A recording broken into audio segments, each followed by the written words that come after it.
Tired of juggling multiple audio files? Let's untangle that audio mess and create one smooth, flowing track. Today, we'll be using Audacity, a free and powerful audio editor, but don't worry. The principles are similar across most editing software. First, open Audacity. Now, go to File, then select Import. And then select Audio. This will allow you to select the audio files you want to combine. Select all the audio files you want to merge and click Open. They'll each appear as separate tracks in Audacity.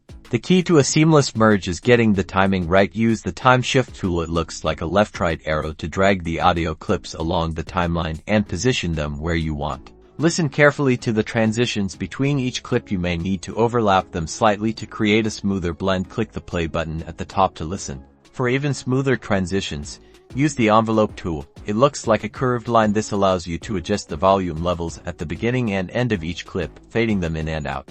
Once you're happy with the arrangement and the transitions, it's time to export your combined audio file. Go to File, then Export, and choose your desired format, like MP3.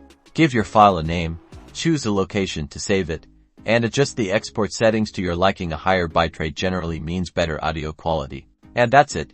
You've successfully merged multiple audio files into one. Now you can share your beautifully crafted audio with the world. Don't forget to like and subscribe for more audio editing tips.